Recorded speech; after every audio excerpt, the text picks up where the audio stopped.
नमस्कार दोस्तों, आज हम एक नए स्टॉक के बारे में बात करेंगे।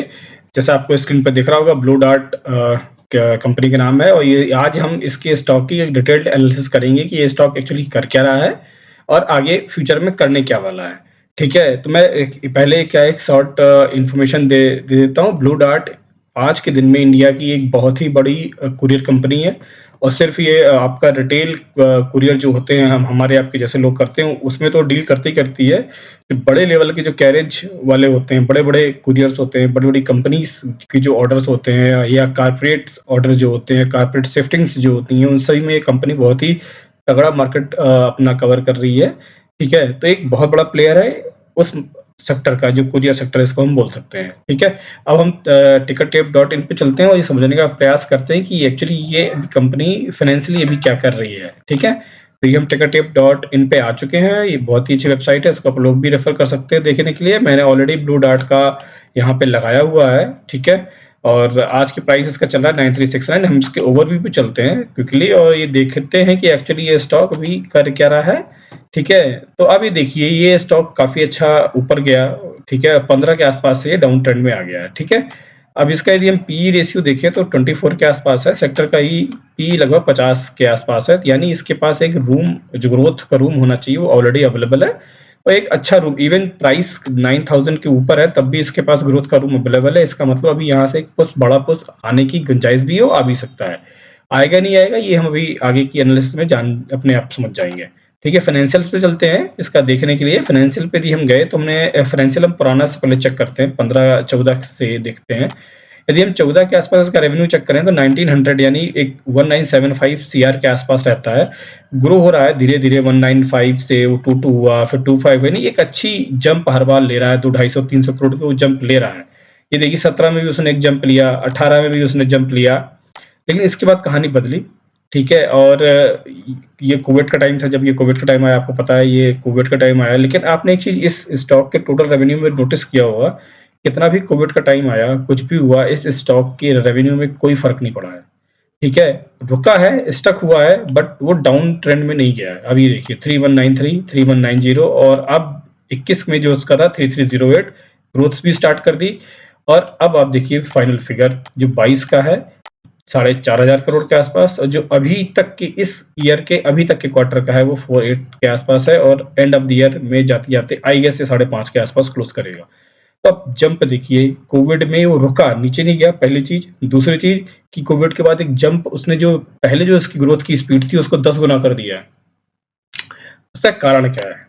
किया तो किया लेकिन किया किया क्यों? किया इसलिए क्योंकि कोविड के पहले लोगों का एक मेंटल सेटअप ये था कि लोग खुद जाके मिलते थे, खुद जाके डिलीवर करते थे चीज़ें। यदि किसी को कुछ सैंपल देना है, किसी कॉर्पोरेट को किसी का या कुछ चीज़ें या किसी को कुछ सामान भेजना है, तो यदि वो पास कहीं डिस्टेंस है, तो वो उस सब चीज़ों से होता था या किसी नॉर्मल अपने गाँव देहात में क्या होता है सिटी छोटी-छोटी सिटीज़ में क्या होता है कि लोग अपना किसी बस वाले को पकड़ा देते हैं, किसी कुछ कर देते हैं। तो ये अनऑफ़िशियल है, छोटे-छोटे कुरियर अनऑर्गेनाइज़ सेक्टर की कुरियर कंपनीज़ भी बहुत सारी आपको मार्केट में मिल जाएँगी, जो ये सब काम करती रहती हैं। लेकिन कोविड के टाइम पे ये सब कुछ बंद हो गया।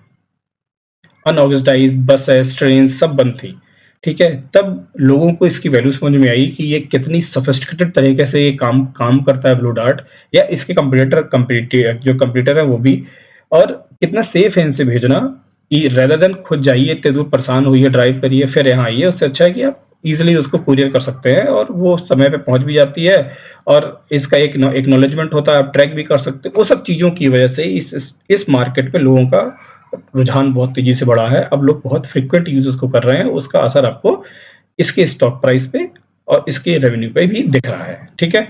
एबिटा भी उसी तरह से ग्रो करेगा चूँकि ये रेवेन्यू ग्रो कर रहा है, तो वो तो आपको दिख ही रहा है, आप देखिए उसी तरह से जंप ले रहा है। पीबीटी भी वैसा ही ग्रोथ करते हुए मिलेगा, देखिए 20 के आसपास ये कंपनी नुकसान में थी, -40 के आसपास थी।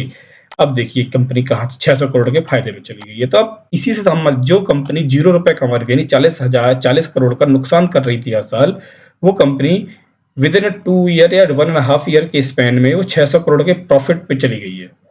तो सोच लीजिए कितना बड़ा मार्केट उसने नया क्रिएट किया है और जब क्रिएट नया किया है तो आगे का रेवेन्यू तो उसका बढ़ेगा ही ना। तो वो चीज़ है, ठीक है? तो ये तो इसका रहा हमारा फाइनेंशियल बहुत ही बेहतरीन है, ठीक है? अब इसका चार्ट पे क्या इम्पैक्ट है वो आपको थोड़ी देर में दिखाता हूँ मैं, ठीक है? होल्डिंग्स पे आते हैं। होल्डिंग्स यदि हम देखें तो ये देखिए, आपको दिख रहा होगा कितनी बढ़िया से होल्डिंग्स ग्रो ग्रो कर रही हैं, डबल ट्रिपल हो रही हैं, ठीक है। 75% इसका प्रमोटर्स है, वो ठीक है, लेकिन एफआईआईस देखिए 1.97 2 पॉइंट लगातार बढ़ रही हैं, 3.50, और इस समय का डेटा उठा के देखेंगे तो अराउंड 4 के आसपास है। यानी इसमें जो फॉरेन प्लेयर्स हैं वो इसमें ग्रोथ देख रहे हैं, वो घुस रहे हैं यहाँ पे और अपनी पोजीशंस बना रहे हैं। म्यूचुअल फंड के जो फंड मैनेजर्स की हम बात करें तो बड़े-बड़े फंड मैनेजर्स ने इसमें पैसा इन्वेस्ट कर रखा है। ये देखिए एल&टी, कोटक, इन्वेस्को, बहुत सारे लोगों ने पैसा इन्वेस्ट कर रखा हुआ है। तो ये एक सॉलिड स्टॉक है, बड़े लोग भी इसमें पैसा देख रहे हैं और वो चीज़ों को समझ रहे हैं कि स्टॉक क्या है, कि फ्यूचर अच्छा है। अब हम चलते हैं काइट पर। काइट एक ज़ीरोधा का प्लेटफॉर्म है चार्ट देखने का, और ये फिर हम अब टेक्निकल एनालिसिस करेंगे और ये जानने का प्रयास करेंगे कि टेक्निकली ये स्टॉक क्या कर रहा है। फंडामेंटली बहुत ही अच्छा लग रहा है, अच्छा कमा रहा है, अच्छे प्रॉफिट जनरेट कर रहा है, बट अभी हमें लेना चाहिए नहीं लेना चाहिए, और लें तो कहाँ तक हम अभी जा सकता है ये स्टॉक, और कितना प्रॉफिट दे सकता है, कितने टाइम में दे सकता है, ये सारी चीज़ें हम टेक्निकल एनालिसिस से पता कर सकते हैं। तो हम चलते हैं काइट पे। हम काइट पे आ गए, आप जैसा देख रहे हो कि हमने ब्लू डार्ट ऑलरेडी लगा रखा है, ठीक है। और आप यदि देखिए, जैसे मैं आपको बता रहा था कि 15 तक ये स्टॉक अच्छा कर रहा था, ठीक है। 15 के बाद ये अपने डाउन ट्रेंड में गया और लगातार देखिए ऐसे जा रहा है। मैंने आपको हमेशा बताया हुआ है, जब भी कोई स्टॉक जो है अप ट्रेंड में होता है तो वो अपनी इन दोनों मूविंग एवरेज से ऊपर ट्रेड करता रहता है लगातार। देखिए यहाँ से वो अप ट्रेंड में गया था तो ऊपर ट्रेड कर रहा था, लेकिन जैसे ही डाउन ट्रेंड इसने स्टार्ट किया, इसने नीचे काटना शुरू कर दिया और नीचे ट्रेड करना शुरू कर दिया, यानी ये डाउन ट्रेंड में आ गया था। अब ये तो यहाँ से हमको कंफर्म हो गया ये डाउन ट्रेंड स्टार्ट हो रहा था इसका, ठीक है। अब आपको मैंने हमेशा बोला है कि जब भी कोई एक अच्छा स्टॉक होता है, कोई बड़ा प्लेयर होता है जब, और वो जब डाउन ट्रेंड में जाता है, तो ये याद रखिए कि उसका बॉटम पहचानने का बहुत ईजी तरीका होता है। उसका बॉटम पहचानने का सबसे ईजी तरीका क्या है कि अच्छा स्टॉक है तो जैसे ही उसका बॉटम बनेगा ना, तो वहाँ हैवी वॉल्यूम आना स्टार्ट हो जाएंगे, बड़ा हैवी वॉल्यूम, बहुत बड़े बड़े वॉल्यूम आने स्टार्ट होंगे। देखिए इसका बॉटम कहाँ लग रहा है, यहाँ वॉल्यूम नहीं, यहाँ वॉल्यूम नहीं, यहाँ वॉल्यूम नहीं, यहाँ वॉल्यूम आ रहे हैं, यहाँ यहाँ आ गए वॉल्यूम और भी हैवी आए हैं, ये देखिए। इस तरह की कैंडल वॉल्यूम्स की नॉर्मल रिटेलर्स बनाते नहीं है, ठीक है। हम आप कितना डालेंगे, 1 लाख, 2 लाख, 10 लाख, 20 लाख, 50 लाख, 1 CR, इतने छोटे पैसे से इतनी बड़ी कैंडल्स नहीं बनती, ये 15,000, 20,000, 50,000, 1 लाख करोड़ से ये कैंडल बनती हैं। तो इतना बड़ा जब पैसा मार्केट में आता है तो इस तरह की बड़ी बड़ी कैंडल्स बनती, बड़े पैसा इसमें इंजेक्ट होता है, ठीक है ना। तो इसका मतलब इसमें बड़े खिलाड़ी घुस रहे हैं। बड़े खिलाड़ी जब घुस रहे हैं तो वो कुछ सोच के घुस रहे हैं, ठीक है। यानी यहाँ से अब इसका बॉटम ये कंफर्म हो रहा है हमारा कि बॉटम लग गया है इसका। लेकिन हम और आप जैसे जो रिटेलर्स है वो यहाँ पे स्टॉक को कभी ले नहीं सकते, क्योंकि भाई हमको नहीं पता, यहाँ से घूम भी सकता है ना, करेक्ट। अब यहाँ पे ये तो खिलाड़ी हैं जो यहाँ बैठे, ये तो खिलाड़ी हैं भाई, बड़े बड़े इनके पास सीएस होते हैं, एनालिस्ट होते हैं, फंड मैनेजर्स होते हैं, they can do research, but हम आप नहीं कर सकते। हमको आपको यहाँ पे कभी स्टॉक इस पोजीशन पे नहीं लेना है, हमको वेट करना है भाई कि ये रिटेल ये कि कंफर्म हो जाए कि यहाँ पर स्मार्ट ही घुसा है। तो स्मार्ट इन्वेस्टर घुसा, स्टॉक को देखो ऊपर लेके गया, पूरा ट्रेंड इसने बदल दिया, ठीक है। अब हमको अब घुसना है, यानी अब ये कंफर्मेशन आ चुका है कि भाई ये स्टॉक जो यहाँ पे ट्रेड कर रहा था तकरीबन 9369 के आसपास, 9,500 के पास ट्रेड कर रहा था, और डाउन ट्रेंड में गया।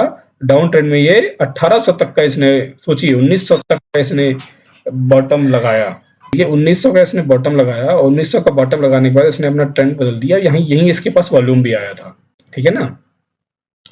तो अब यदि देखें तो एक चीज कंफर्म हो गई कि बॉटम लग चुका है, ऊपर का ट्रेंड स्टार्ट हो चुका है, ठीक है। अब दूसरी चीज देखते हैं हम इसका एक वो सपोर्ट रेजिस्टेंस का भी चेक कर लेते हैं कि कर क्या है सपोर्ट रेजिस्टेंस में। इसको हमने यहाँ पे लाइन ड्रॉ कर दी है, इसको थोड़ा सा ठीक कर देते हैं, कलर चेंज करके रेड कर देते हैं। अब देखिए, यदि आप सपोर्ट के हिसाब से भी देखिए तो ये इसका सपोर्ट रेजिस्टेंस था बहुत तगड़ा, ठीक है। और ये कई बार इसने तोड़ने का प्रयास किया, तोड़ नहीं पाया, नीचे गिर गया और नीचे आता रहा। यहाँ भी तोड़ने का प्रयास किया, नहीं टूटा, यहाँ ही टूटा, यहाँ टूटा, ठीक है। यहाँ टूटा और टूट के अब ऊपर ही ट्रेड कर रहा है, ठीक है। इसका मतलब इसका जो ऑल टाइम हाई था, ऑल टाइम जो इसका रेजिस्टेंस था, उसने उसको तोड़ दिया है। और जिस तरह जब इस तरह के बड़े रेजिस्टेंस टूटते हैं, इसका मतलब बहुत बड़ा इंजेक्शन होता है पैसे का, तभी वो टूटते हैं, और पूरा रीस्ट्रक्चरिंग फाइनेंस की होती है तब वो टूटते हैं, ठीक है ना। तो ये टूटा है, यानी कुछ कंपनी अच्छा कर रही है। अब हम यहाँ पे एक पैटर्न के हिसाब से देखते हैं कि पैटर्न में ये कंपनी, पैटर्न के हिसाब से इसमें क्या हो रहा है। हम एक कर्व बनाने का ट्राई करते हैं, हमने यहाँ पे लिया और इसको यहाँ पे दिया और इसको हमने इसको हम थोड़ा-सा ये कर देते हैं इसको। अब देखिए ये क्या बन रहा है आपको। आपको एक कप बनता हुआ दिख रहा होगा। कप बनता हुआ दिख रहा है, इसका मतलब यहाँ से इसका ब्रेकआउट भी आ रहा है, ठीक है, हो चुका और ऑलरेडी कप का आपको यहाँ लेना है, यहाँ पे नहीं लेना था, यहाँ तो स्मार्ट आदमी घुसेगा, हमारा आपका जगह यहाँ घुसने की है, ठीक है, यहाँ घुसने का कन्फर्म हो गया। अब आप देखिए इसका टारगेट वगैरह क्या हो गया, क्या होगा, 7.5 से 1800 के आसपास था इसका बॉटम।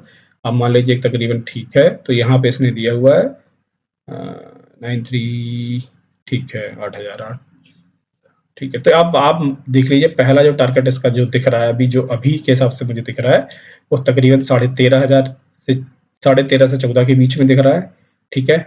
और दूसरा जो टारगेट इसका दिखेगा वो 17,000 के आसपास दिख रहा है, ठीक है। और ये दो टारगेट 14 पहला मान लीजिए, दूसरा 17 से 18 मान लीजिए, ठीक है। और ये दोनों टारगेट बहुत क्विकली, बहुत तेजी से ये टच करेगा।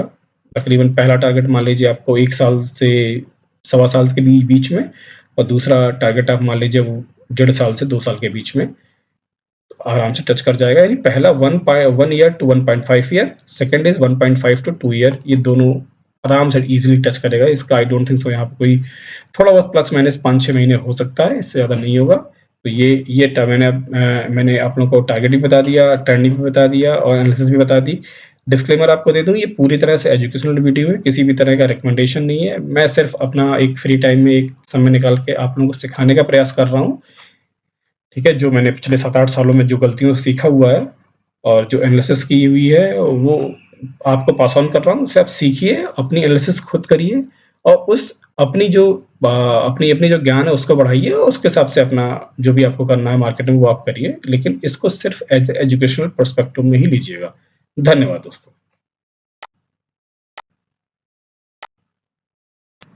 वीडियो को अंत तक देखने के लिए आपका बहुत-बहुत धन्यवाद। वीडियो अच्छा लगा हो तो इसको लाइक और शेयर करें और चैनल को सब्सक्राइब करें। Thank you.